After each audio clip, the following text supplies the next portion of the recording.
Imagine finding deep joy, real purpose, not by cramming more into your already overflowing life, but just by reimagining what you already do. What if the biggest shifts in our well-being didn't need these huge gestures, but actually came from those, little things that maybe aren't so little after all?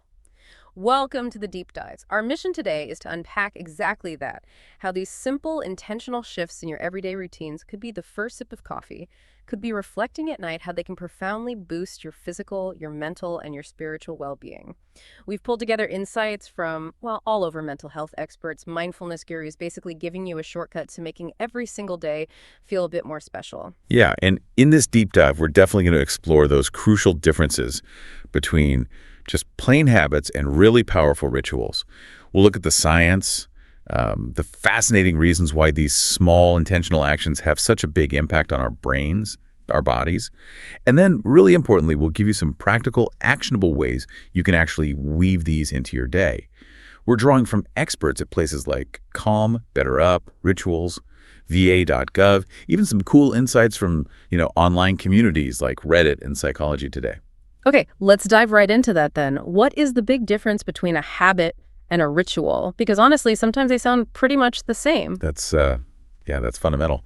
Habits, like we often talk about, are those things our brain does on autopilot. They're behaviors we do without much conscious thought. It's efficient, saves brain energy. Right, like washing your hands after the restroom. You don't really think about it. You just do it. Yeah. Exactly. Your brain's just running a script. Yeah. Now, rituals are habits, but they're sort of elevated. They're still repeated actions, sure, but you consciously add intention, you add attention. They're chosen actions. They have personal meaning, maybe even societal value. Yeah. That goes way beyond just the practical outcome. Okay, so it's the meaning you bring to it. Precisely. Yeah. There's this author, Casper ter Kuile, who puts it really nicely. He calls rituals bridges that help us cross from one way of seeing the world to another. Yeah. So when you practice a ritual, you're not just doing something, you're kind of enacting values like gratitude or connection, or just finding a moment of calm. I like that, bridges. It reframes the whole idea. And speaking of mindset, you mentioned before how our brains have this negativity bias, right? Always looking for threats. How do glimmers fit in there? What even are they? Right, the negativity bias. Super important for survival back in the day, maybe less helpful now when it makes us focus on the bad stuff. So, glimmers. This term comes from Deb Dana, a clinical social worker. They're basically micro moments, tiny little cues of safety, peace, joy, things that signal to our nervous system that it's okay to relax, to feel regulated. Micro moments, like tiny little sparks of good. Kinda, yeah. They're not huge events. They're small, often fleeting things that help us shift back to a calmer state. Okay, give us some examples. I think people will recognize these. And then, crucially, how do we get better at actually noticing them? Because they sound like they could slip by easily. Oh, absolutely. Think about the feeling of warm sun on your face. Simple, right? Okay. Or just having people you care about nearby, quietly in the same room. That smell of coffee brewing in the morning, that's a classic glimmer for many. Or even seeing a dog with its head out a car window, just enjoying the breeze. These are all examples from the sources. Okay, yeah, I can picture those. The key thing isn't just that they happen. It's that we consciously tune in.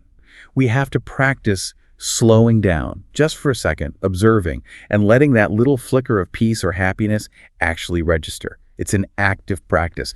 The more you do it, the better you get at catching them. So it's about paying attention on purpose. Exactly. And when you start collecting these glimmers, and you intentionally weave in meaningful rituals, that's when you see a real impact on your overall well-being. The World Health Organization defines well-being as a state of complete physical, mental, and social well-being, not just, being sick. And the research backs this up. Focusing on nurturing your energy, really prioritizing sleep, managing stress, these things significantly boost health and happiness. It's not about adding hours, it's about enriching the ones you have. It's kind of amazing, isn't it, that these seemingly small things can be so impactful. You mentioned mental health benefits. How can simple rituals act like a natural antidepressant, as some sources put it? How does that work with the brain chemicals? Yeah, it's more than just feeling good. These chemicals, dopamine, serotonin, endorphins, they're vital regulators. Dopamine gives you motivation, that reward feeling. Serotonin helps stabilize your mood. Endorphins are like natural mood boosters and pain relievers. When you engage in a ritual, you actively stimulate the release of these. It creates this positive feedback loop. Ah, so the ritual itself becomes rewarding. Exactly. Yeah. Your brain starts associating that mindful morning routine, or whatever it is, with feeling calm and good, which makes you want to do it again. It reinforces the habit, but in a positive, intentional way. So it builds on itself. It's not one big fix, but this continuous process. That makes sense. And what about this ripple effect? How do these small moments build a foundation for, like, overall health, both emotional and physical? They seem so small sometimes. Think of it like compounding interest for your well-being. Yeah. Every small, intentional act is a deposit. Over time, they add up to huge returns, whether it's mindful movement, how you eat, connecting with people. These micro-investments build resilience. They help regulate your nervous system, dial down chronic stress, and literally strengthen the brain pathways linked to positive feelings. And really, consistency is so much more important than duration. A few minutes every day beats a long session once a month. It's an ongoing nurturing process. Okay, I think we get the why. It's powerful stuff, but let's bridge that into the how.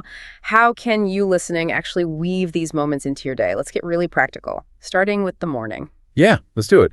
A great, simple place to start is just a consistent wake-up time, even on weekends. If you can manage it, it helps your body's natural clock, your circadian rhythm, and then right away, drink a glass of water. You're naturally dehydrated after sleeping for hours, and even mild dehydration, Dr. Ravi Gill points this out, can cloud your thinking. So, hydrate first thing. It replenishes you, helps flush things out, signals a fresh start. Okay, wake up, hydrate. Got it. Then what about moving? I know I feel better if I move, but finding the time, does it have to be a huge workout? Not at all. Even just 5 to 15 minutes makes a difference. All right. Gentle stretching, maybe some Pilates, or just a brisk walk around the block. Right. Claire Mills, a physiotherapist we looked at, says morning movement kickstarts your day in the best way. She talks about the endorphins boosting mood and clarity, and I guess making that choice to move even for 5 minutes before the day grabs you, that feels like a ritual in itself, prioritizing yourself. Exactly. That intentionality is key. Then maybe an invigorating shower. You could try ending with just a few seconds of cold water. It's a bit of a jolt, yeah, but it boosts circulation, releases more endorphins, wakes you right up. Or if cold showers aren't your thing, use scents. Energizing ones like sweet orange or cedarwood can help shift you from sleepiness to alertness. And if you have maybe another 5 or 10 minutes, meditation. Definitely. Even a short morning meditation can be transformative. Just sit quietly, focus on your breath. It grounds you, cuts stress, sets a calmer tone for the whole day. It's about preparing your mind, rather than just reacting to emails first thing. Good point. Less reaction, more intention. And finally, breakfast. Fueling your body properly. Protein, healthy fats, complex carbs. Gives you sustained energy, avoids that mid-morning slump. It's about honoring your body's needs. Okay, so those are some solid morning rituals. What about during the day, when things get hectic? How do we stay present and connected then? Nature walks are surprisingly powerful. Even just getting outside for a bit, a walk in a park, even around the office block, it clears your head, lifts your mood, and it actually lowers cortisol, that stress hormone.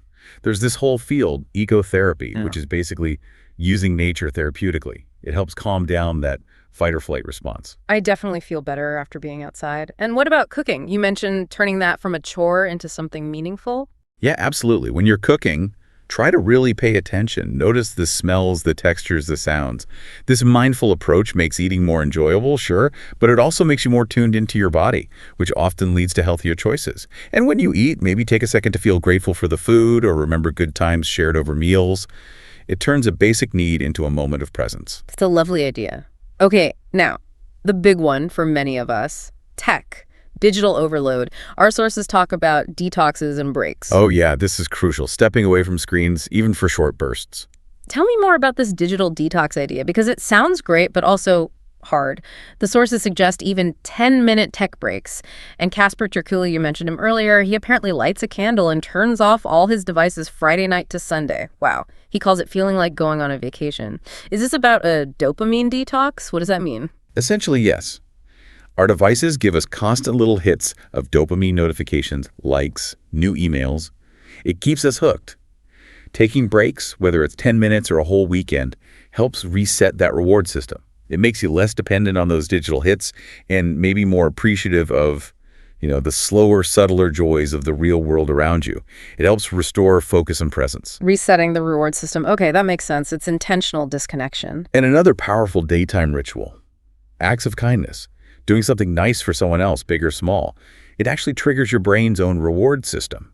Releases dopamine, yes, but also oxytocin, that bonding hormone. It reduces stress, combats loneliness, makes you feel more connected. Could be a compliment, holding a door, volunteering. It benefits you just as much as the other person. That's a great reminder. It's not just altruistic, it helps us too. And that connects to the next point, right? Fostering actual social connections. Hugely important. There's that famous Harvard study showing quality relationships are one of the biggest predictors of long-term happiness, more than money or fame. Wow. So how do we ritualize connection? Be intentional about it. Right. Schedule check-ins with people you care about, join a group, a club, and when you are with people, practice active listening. Really be present. It's a conscious investment in those bonds. Okay, so morning, daytime. What about winding down? Evening rituals for rest and reflection seem just as important. Absolutely vital. Setting the stage for good sleep. And number one, again, is dealing with tech. Disconnect from screens at least an hour before bed. That blue light really messes with melatonin, your sleep hormone. Swap screen time for something calming, read a book, listen to gentle music.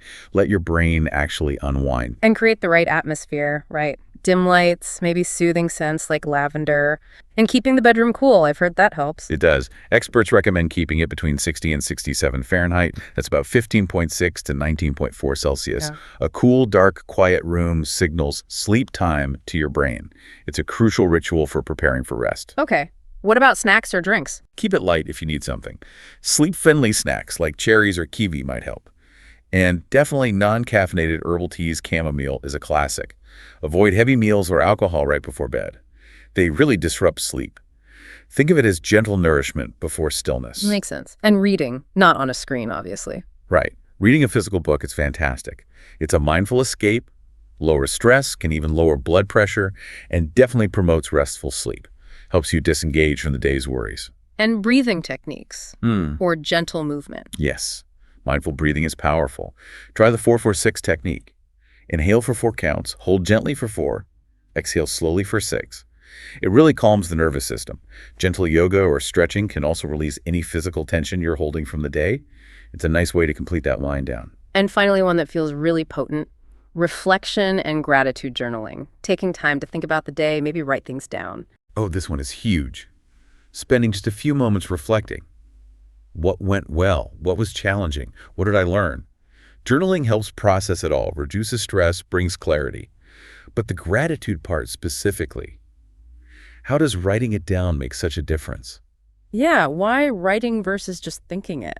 The research here is pretty amazing, actually. People who regularly write down things they're grateful for, even just weekly, tend to exercise more, have fewer physical complaints, feel more optimistic, and just generally more satisfied with life. Some studies show writing down 3 good things that happened each day and why they happened can make people happier and less depressed for months. Wow, for months from just writing things down. Yeah. The physical act of writing seems to help solidify the thoughts. It creates a tangible record of positivity, which seems to reinforce those positive neural pathways in the brain. So how does someone listening start with gratitude journaling? Keep it simple. Find a regular time, maybe right before bed. Aim to write down, say, 3 to 5 things you're grateful for from that day. And don't just list them. Take a moment to really feel the gratitude. Reflect on why that thing matters to you. As you said, writing it down seems more powerful than just thinking it. Use a nice journal, put notes in a jar, use an app, whatever makes the ritual feel meaningful to you. Making the ritual itself special. Exactly. And one more layer to that, expressing gratitude directly to someone. There was a study, The Gratitude Visit, where people wrote and delivered a letter of thanks to someone who'd made a difference. It gave a significant happiness boost and reduced depressive symptoms for weeks afterward. Sharing the gratitude completes the cycle. That's beautiful. A powerful act of connection. So as we wrap up this deep dive, the big takeaway seems to be that well-being isn't this huge far-off goal. It's really a journey, built one small, intentional step at a time. The magic isn't about finding extra time you don't have, but about bringing intention and attention to the moments that are already there. Precisely. And please, don't feel like you have to do all of these things starting tomorrow. That would be overwhelming. Just pick one, or maybe 2. Something that resonated with you. Start small. Consistency really is more important than how long you do it for. these benefits compound over time. So here's a final thought to leave you with.